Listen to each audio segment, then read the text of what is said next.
right, good evening, everybody. Um, it has been a wonderful weekend. I just thank God that I am present and I have energy and focus to make this happen. Had a beautiful opportunity to celebrate life for folks who are alive and well, embracing their new year, turning the new year older. But it was a blessing to be able to catch up with my cousin, my brother-in-law, and the other family members that were a part of just celebrating life, fellowshipping, glorifying God, catching up with folks haven't talked to in a very long time, and reconnecting with folks we just got a chance to hang out with and enjoy with the previous Born Day celebration. But Happy New Year to folks that are just not tuning in. Today we're going to do a little bit more reading than usual. We as in me, and the good Lord on the inside of me, as we jump into the fourth book of the Bible, Numbers. Numbers 1 through 5 is what we're going to do our best to accomplish. For folks that are focused on the games and all the different things that's happening tonight, do y'all be great. Just don't forget to make time for God, starting with God, ending with God, conversing with God throughout the day, because there's so much going on in the world. And relationship means communication, good, bad, ugly, in season, out of season, doesn't matter. But kudos to those who are choosing to die daily to the flesh and the selfishness that keeps us apart from being light, operating in godliness. Kudos to those of us acknowledging being sinners saved by God's grace, and continuing to serve the best way we know how. All glory to God. But nonetheless, let's jump right into it. So the book of Numbers, chapter 1,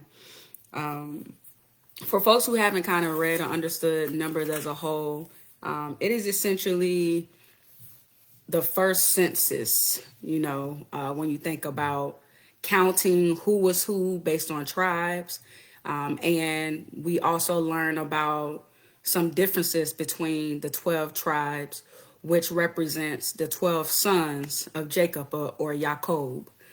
So what I thought was real cool when I was talking with my husband about numbers, I was like, hey, when did the census become a thing in the Americas, in North America?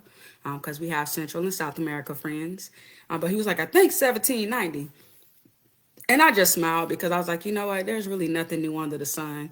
But when you think about the fourth book of the Bible, which is Numbers, just think about the counting of God's people, the census, specifically every male ages 20 and up and able to go to war for every tribe.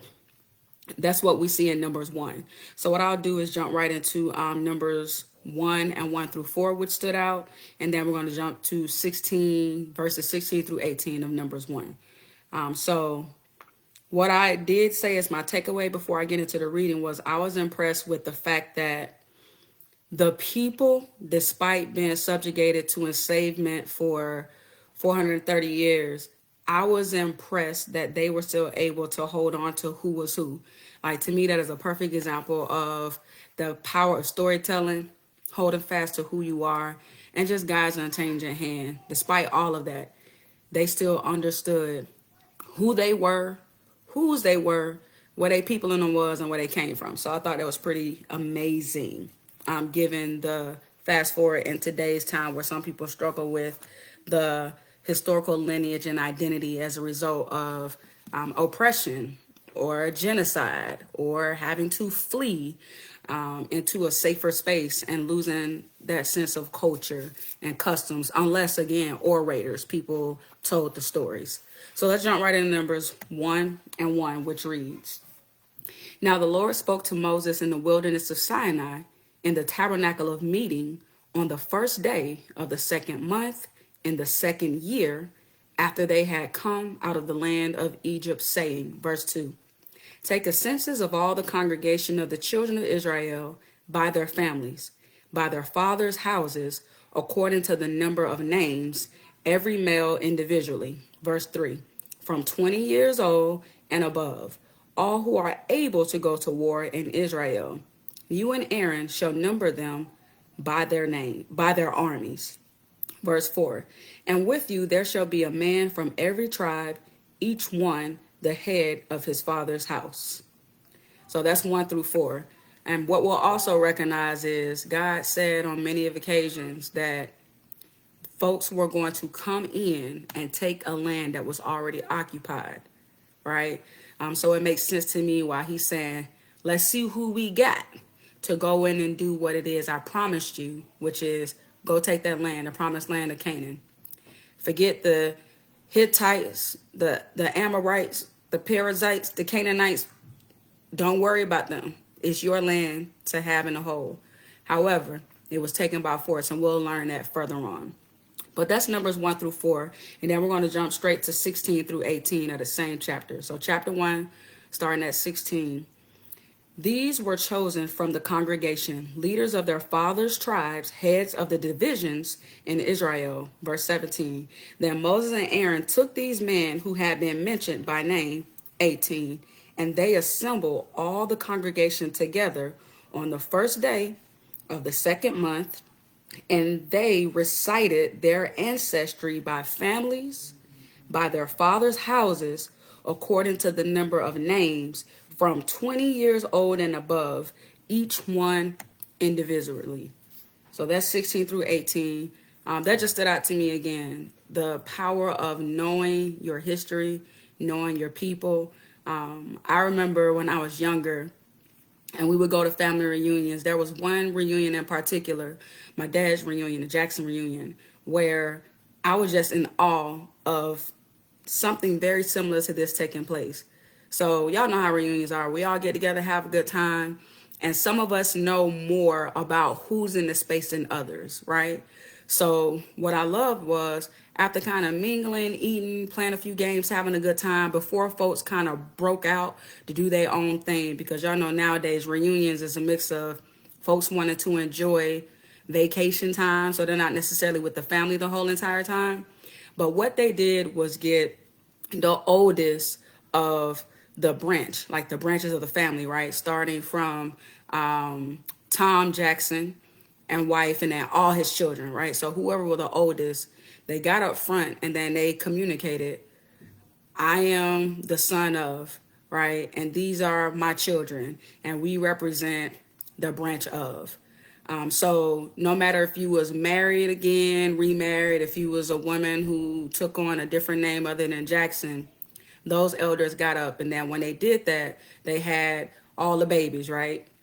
Second, third, fourth generations on that were present in the space stand up. So you can see, okay, that's that branch over there, right? And again, I was impressed because you have a good time, and then when folks kind of ask you, like, okay, tell me about your great granddaddy or your great grandmother, unless you pay attention, you really don't know much. You just know you had a great time with your cousins and your aunties and uncles and them. So when I read this, I thought about that iconic moment and then wishing that every reunion I go to, which shout out to the Reeds family on my mom's side, my grandma's side, they do that as well. And nowadays, thanks to technology, we can visually see, right? Starting from the seed that was planted that created all of who are today, regardless of name changes, right? What state you live in, whatever. You can go and see who are the matriarchs, the patriarchs, and then they have their family stand up and represent. So that's what God essentially had happen. Moses and Aaron took these men, mentioned them by name. They stood up and they cited the ancestry of their families. And that allowed them to understand which tribe was which tribe. So that was Numbers verses 16 through 18. And what I'll also do is highlight some of the things that I thought was dope before we go to chapter 2 with Numbers, specifically getting into the highlighted points of which tribe was which and then how many of them were represented. So in vision, Moses and Aaron has the men stand up, citing out their ancestry. And the first tribe that was mentioned was the tribe of Reuben. Reuben was holding strong 46,500 people. And then it jumped to from Reuben to the tribe of Simeon. Simeon stood up, did his thing, and they were standing strong, 59,300 people. From Simeon was the tribe of Gad. Gad stood up strong, and they were 45,650 people. Jumping from Gad to the tribe of Judah. Judah was 74,600 strong. And then from Judah was the tribe of Issachar. And Issachar was standing strong, 54,400. And then you go to the tribe of Zebulun, 57,400 strong. Tribe of Ephraim, 40,500 strong. Tribe of Manasseh, 32,200 strong. Tribe of Benjamin, y'all remember baby boy, Joseph, baby brother, 35,400 strong. Tribe of Dan, they were 62,700 strong. And then you go to the tribe of Asher, 41,500 strong. Tribe of Naphtali, 53,400 strong. And all who were numbered were 603,550. Now, what you'll notice is Levi, the Levites. Where's the tribe? We missing one, the tribe of Levi. Now, what God said was with the tribe of Levi, and I'll read 46 through, these are mines, right? And we'll learn more about the Levites as we continue, but think of Moses, and then his older brother Aaron is his right-hand man. God consecrated and ordained Aaron and his sons to hold it down to be the high priest, the Levites, when it comes to the way in which he needed his people to be holy and to present themselves unto him and to give offerings and for atonement, etc., etc. So what we'll see in Numbers 1, I'll read starting at 46 through 54 is what we'll get into. So verse 46 of chapter 1. All who were numbered were 603,550. But the Levites, is 47, were not numbered among them by their father's tribe. 48. For the Lord has spoken to Moses, saying, 49. Only the tribe of Levi you shall not number, nor take a census of them among the children of Israel. 50. But you shall appoint the Levites over the tabernacle of the testimony, over all its furnishings, and over all the things that belong to it. They shall carry the tabernacle and all its furnishings. They shall attend to it and camp around the tabernacle. 51. And when the tabernacle is to go forward, the Levites shall take it down. And when the tabernacle is to be set up, the Levites shall set it up. The outsider who comes near shall be put to death. Whoa. 52. The children of Israel shall pitch their tents, everyone by his own camp, everyone by his own standard, according to their armies. 53. But the Levites shall camp around the tabernacle of the testimony, that there may be no wrath on the congregation of the children of Israel. And the Levites shall keep charge of the tabernacle of the testimony. 54. Thus the children of Israel did according to all that the Lord commanded Moses, so they did. So what we learn there is God told Moses and Aaron, Levites, they're mine, right? And they are responsible for picking up the tabernacle. I don't know if y'all remember old school days, churches, revival time, where you pitch that big old tent or multiple tents, and it's just an all-out praise and worship time. The words coming forward. Most of them would sometimes call it a day of Jubilee or days. So when I envision the tabernacle that God asked for them to establish, erect, and build, anytime they picked up everything, all the furnishings, the lamps, etc., they picked it up and they moved it accordingly to wherever the Lord wanted his people to move to next, right? And then I thought about God's people. He flat out said, outsiders can't come in, right? So you got the tabernacle, then you have the Levites, who are like the shepherds watching over the people, the tribe, who are on the outer circle. So I think of the concentric, the center, that's the tabernacle. Levites, they camped around the tabernacle, like that second circle. Then the outer circle were all of the tribe. They couldn't come near again. That was the place where the Ark of the Covenant was, where the Spirit of the Lord dwelled. Holiness couldn't just come in any old kind of way. The high priest was able to go into the holy place of holy, but not the holy of holies, if it made sense for those who've seen prior to. Right. So that's that with Numbers 1. Jump into Numbers 2. I wrote some notes, so forgive me if I'm a little all over the place, but I get excited when I see highlights, and I had quite a few in Numbers 2 through 5, which is why I was like, it'll be more reading in a little bit. However, what I wrote specifically with Numbers 2, 3 through 9 was just the sides. Everybody had an area that they held it down for. So what I'll do is read Numbers chapter 2, verses 3 through 9, which reads, and this is about the tribes and the leaders by their armies. So on the east side, verse 3 of Numbers chapter 2, on the east side toward the rising of the sun, those of the standard of the forces with Judah shall camp according to their armies. And Nahshon, the son of Amminadab, shall be the leader of the children of Judah. Verse 4. And his army was numbered at 74,600. Verse 5, those who camp next to him shall be the tribe of Issachar, and Nathanael, the son of Zoar, shall be the leader of the children of Issachar. Verse 6, and his army was numbered at 54,400. Verse 7, then comes the tribe of Zebulun, and Eliab, the son of Helon, shall be the leader of the children of Zebulun. Verse 8, and his army was numbered at 57,400. Verse 9, all who were numbered according to their armies of the forces with Judah, 186,400. These shall break camp first. So what you'll read in chapter 2 all the way through is them showing the clusters of the brothers, right? The tribes. And when they went out, when it was time for them to go to war, right? To go and take what it is that God said was theirs to have. So you got Judah, you got Zebulun, you got Issachar, you got those clusters, the first one to go out. So they're the front line. And then you transition into Numbers 10 through 16, where we learn now, east side, Judah, Zebulun, Issachar. Then you go to the south side. And so that starts at verse 10, where it says, on the south side shall be the standard of the forces with Reuben, according to their armies, and the leader of the children of Reuben shall be Elizur, the son of Shador. Yes, Shador is in the Bible, if folks was wondering. Like, is it Shador like Deion Sanders Shador? Yes, spelled the exact same. Numbers 2, verse 10. And I'm sure that was intentional. Words and names have power.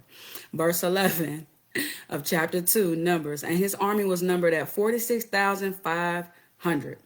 Verse 12. Those who came next to him shall be the tribe of Simeon, and the leader of the children of Simeon shall be Shelumiel, the son of Zurishaddai. So that is 10 through 12. I'm going to stop at 16. Verse 13. And his army was numbered at 59,300. 14. Then comes the tribe of Gad, and the leader of the children of Gad shall be Eliasaph, the son of Ruel. 15. And his army was numbered at 45,650. And I'll stop at verse 16. All who were numbered according to their armies of the forces with Reuben, 151,450. They shall be the second to break camp. So what I love is God is essentially saying, this is how I want y'all to be clustered. This is when I want y'all to go break camp, when it's time again to take dominion, to go get what's yours, and or to just be ready for if anybody want to try y'all. If you notice, they run deep, right? So that south side was Reuben, which is Joseph's firstborn, and then Simeon and Gad. West side, I won't read because we'll get beyond time, but the west side was Ephraim, Manasseh, and Benjamin, and they were the third to break out of camp. And all who were numbered according to their armies of the forces with Ephraim, 108,100. So they were third in line on the west side. So you said east side first was Judah crew, south side was Reuben's crew, and then Ephraim was the west side, and then we can't forget about the north side. North side was Dan's crew, and that included Dan, Asher, and Naphtali. If you do the math, that's all 12 tribes with the exception of the Levites, right? And then with the north side, if you focus on Numbers chapter 2, 25 verses 31, all who were number of the forces of Dan was 157,600, and they broke camp last with their standards. Now, they wasn't breaking camp just when it was time to go to war. They was also breaking camp when it was time for God's people to move, right? Because right now, from a symbolic place, they are in the wilderness of what? They are in the wilderness of sin. All total, and this is them just focusing on man, y'all. Remember, man ages 20 and up. Again, 603,550 people. Super deep. This is not including the 19-year-olds and younger that identify as males, nor is it including the women and the children. So just, hold that there. Now, what you'll see in chapter 3 of Numbers is just information about the sons of Aaron. What you'll also notice about the word of God is that there's always recaps. So we know Aaron had 4 sons. 2 of them, they did what they wasn't supposed to do. God burned them down. It just is what it is. And you see that repeated here in Numbers chapter 3, 1 through 3. But it just emphasizes who his sons were and how they were anointed as priests and consecrated to minister as priests. And then if you jump to the Levites, their numbers, it starts at verse 15. And I'll read to 17 before I jump and do a little bit of jumping, hop skipping, if it makes sense as far as what was highlighted. But it reads, chapter 3, verse 15. Number the children of Levi by their fathers' houses, by their families, you shall number every male from a month old and above. So you saw prior to, it was ages 20 and up when it came to being war ready. Here is starting with a month old and above. And that's exactly what Moses did according to the word of the Lord. Verse 7, these were the sons of Levi by their names, Gershon, Kohath, and Merari. And these are the names of the sons of Gershon. And it essentially names all of their sons in their families' houses by their fathers' houses. And then verse 21 says, from Gershon came the family of the Libnites, and the family of the Shemites. These were the families of the Gershonites. So it's going to be a whole bunch of ites, because anytime sons break and establish their own little nation or family, that's where you get the ites when your nation is established. Going back to Jacob's 12 sons, right? You see Judah, Issachar, Asher, Benjamin, all of them. They get the nation name or whatever is at the end of the name. Everybody's not necessarily ites, but it's going to be a lot of ites. So fast forward, we see in verse 23, the families of the Gershonites and where they were camped. They were camped westward. The leader of the father's house of the Gershonites was Eliasaph, the son of Lael. Now, we'll see some names that are the same names, but sometimes different people, just like we do now. I have families that have the third of the names, right? We know families that got the fourth of their names. But you pay attention because it'll always say who they're the son of or the father of. So when you see difference, that's how you know, for folks who like to get into it. But everything I highlighted was just who was who when it came to where all these families branched off of. So verse 27 was another one that I highlighted because it goes back to the sons and then their families that were established. And then again, you got like Hebronites, Izharites, and so forth. But if you jump to verse 29, it goes to Kohath and his family being on the south side of the tabernacle. So everyone was strategically situated because the families was rolling deep, and it just allowed them to, again, establish their own according to their standards and set up how they needed to for their people. Some people love this, others like, oh, this is so boring. But if you do love history and just learning about family, whether or not, I know some folks are focused on, okay, what about the cross? What about Jesus? He is risen, and I'm grateful for it. He is alive and well, and his word still remains true. All of this to me is important. If it wasn't, we wouldn't have access to it to learn about it. But Again, if you value history and family, it's just real cool to see all the way through. But verses 32 through 35 is kind of where I start with the highlighting of all of the families and who represented who. And then I wrapped up in chapter 3 with what I always love to see. So verse 38 says, moreover, those who were to camp before the tabernacle on the east, before the tabernacle of meeting, were Moses, Aaron, and his sons keeping charge of the sanctuary to meet the needs of the children of Israel. But the outsider who came near was to be put to death. So God said that quite a bit. Not anybody could be in his inner circle. And we understand that too much is given, much is required. He was very clear, which is why the mouthpiece of God, which was Moses, despite the speech impediment and the things we learned in the beginning, he was very clear. And he had Aaron do the what? The echo, repeating very clearly. You can't just be coming over here, right?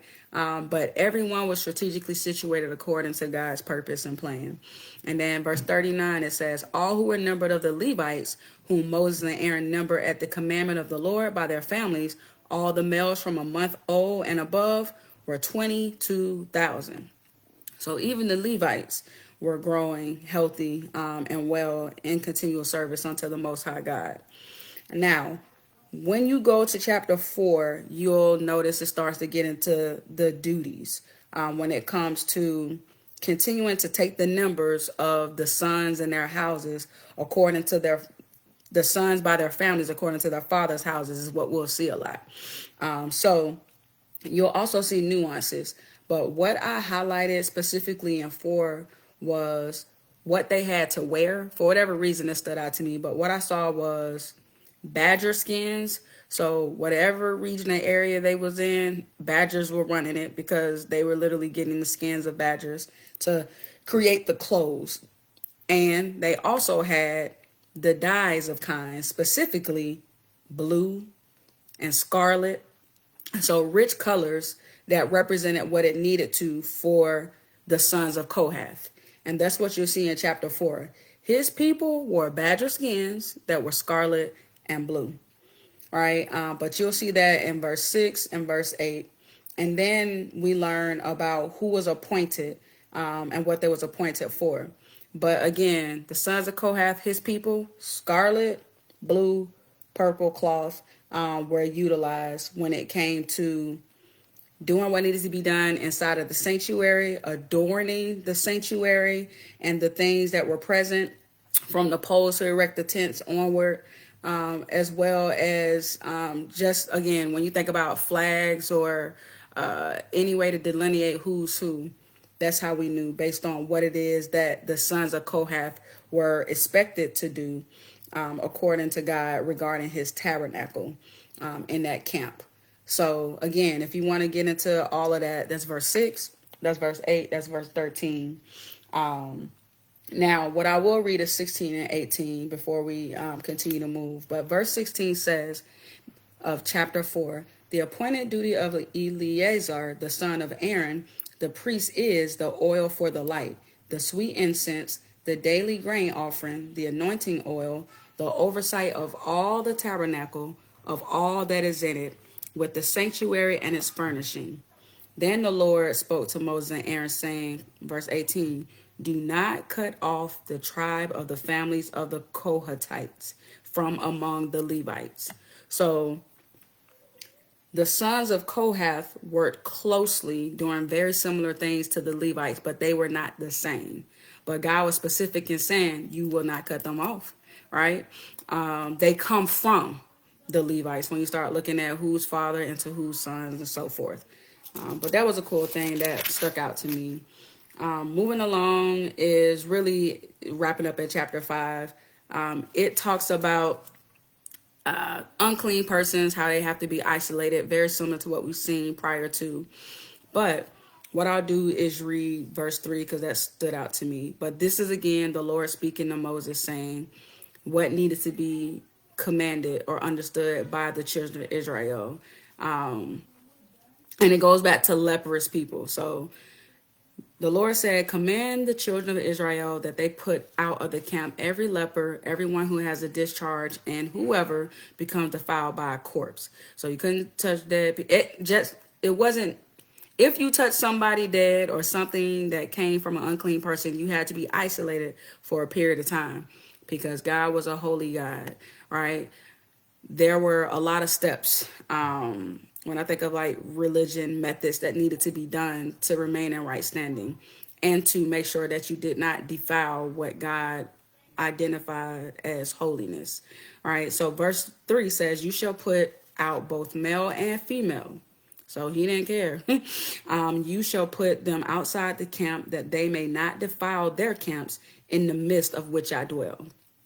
So when God was present and dwelling with his people, again, they couldn't even be in the camp if they were unclean. And then restitution. So verse 6, so reiterating a lot of the commandments and the expected rules that needed to be followed. Verse 6 and 7 reads to chapter 5. This is again the Lord speaking to Moses. Speak to the children of Israel, when a man or woman commits any sin that man commit in unfaithfulness against the Lord, and that person is guilty, verse 7, then he shall confess the sin which he has committed. He shall make restitution for his trespass in full, plus 1/5 of it, and give it to the one he has wronged. Now that stood out to me because it is what I feel we do now, and or I feel we have taught our children to do. When you know you've done wrong by somebody, you go and apologize and you make it right. Now, the exception to the rule here to being right standard again is, he said, add 1/5 to it, right? So it kind of makes me think about when Jesus was talking to the disciples and he was like, hey, if a man says that he needs a jacket, give him your jacket and your shirt, right? It's almost like going the extra mile. If a man says he's on a journey and, accompany him, don't just walk 1 mile, walk 2 miles with him. And we know when Jesus was talking during his earthly ministry that he was getting to a major point.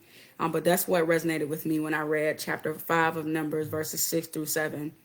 When you confess before brethren your wrongdoing and you intentionally do what it is to make it right, and adding to. I thought that was powerful there. So that was verse 6 and verse 7 in chapter 5. Now, what I did was highlight verses 14 and 15, focusing on unfaithful wives, for lack of better words. Y'all know certain Bibles have little subheadings, but reading it in its fullness allows you to get what you need to get from it. For me, these were the takeaways. But verses 14 and 15 stood out, and it reads, verse 14 of chapter 5. If the spirit of jealousy comes upon him and he becomes jealous of his wife who has defiled herself, or if the spirit of jealousy comes upon him and he becomes jealous of his wife, although she has not defiled herself, verse 15, then the man shall bring his wife to the priest. He shall bring the offering required for her, 1/10 of an ephah of barley meal.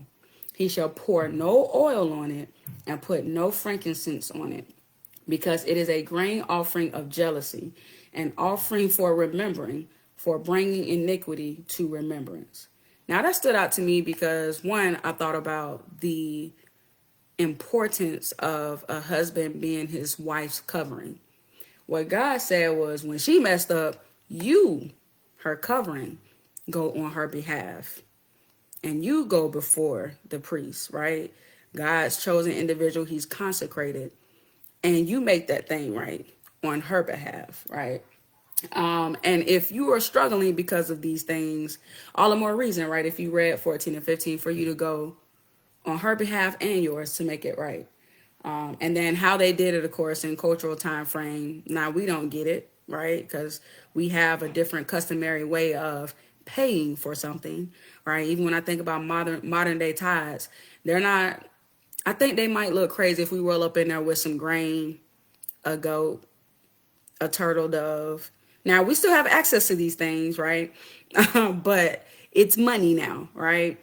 So that was 14 and 15 that stuck out to me. And then I just highlighted amen, so be it, in verse 22, And this was them continuing to talk about how things should be done if folks are not doing what they need to be doing when it comes to being faithful in relationships.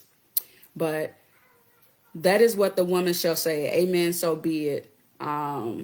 When certain things was going on, it reads nasty. I'm not gonna flex, but read Numbers chapter 5, and then specifically read start at 19 and then read through 22.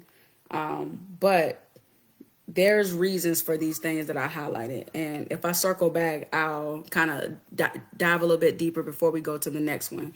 But what I want to wrap up at is verses 27 through 31. So the last few verses of chapter 5. Now, this is a journey of a story is what I'll say as well. So all the more reason to read fully what should be done. But this is, again, a recap of what the priest does on behalf of an unfaithful wife or wives in general, speaking in general, right? So verses 27 read, when he has made her drink the water, then it shall be, if she has defiled herself and behaved unfaithfully toward her husband, that the water that brings a curse will enter her and become bitter, and her belly will swell, her thigh will rot, and the woman will become a curse among her people. So this is one of those tests where God is like, priest, this is what I'm going to have you do, because this person needs whatever confirmation they need, right? And if indeed unfaithfulness is what's happening in this household, that is the outcome. Swollen belly, thyroid. Ugh. Now, a curse among her people, it is what it is, but that's what he said. Verse 28. But if the man has not defiled herself and is clean, but if the woman, my bad, verse 28, but if the woman has not defiled herself and is clean, then she shall be free and may conceive children. Verse 29, this is the law of jealousy. When a wife, while under her husband's authority, goes astray and defiles herself. Verse 30, or when the spirit of jealousy comes upon a man and he becomes jealous of his wife, then he shall stand the woman before the Lord, and the priest shall execute all this law upon her. Verse 31, then the man shall be free from iniquity, but that woman shall bear her guilt. So, whole process. If he feeling some type of way, there's a litmus test. If she's in good standing, she's free from that. They good. But yeah, for whatever reason, I ended up highlighting that when just reading about the laws they had in place to test it all. So everyday living, including when unfaithfulness took place within the camp. But what I'm going to do is stop there, because I said Numbers 1 through 5. As the Lord will, next weekend, I am going to tackle the next groupings of 5 chapters. And then if anything changes, I'll do my best to let y'all know. Keep me lifted. I am doing quite a bit of writing and proofing and rewriting in the world of doctoral land. I've already claimed May 2nd, 9 a.m., walking across that stage. I will have my doctorate, and I'm looking forward to that being a reality. But right now, in the thick of getting to the finish line with writing my outline for my last chapter, and Lord willing, I'm getting a beautiful finalized chapter built out to talk about my findings and implications and things that should be done as far as recommendations for future studies. But if y'all want to learn more about that, hit me up, let me know in the comments. I can do a separate video offline just to process aloud what all that is. Anywho, continue to take great care of yourselves. Continue to stay in the valley. Always pray without ceasing. Keep your joy on full. Take care of the vessel that he's giving you.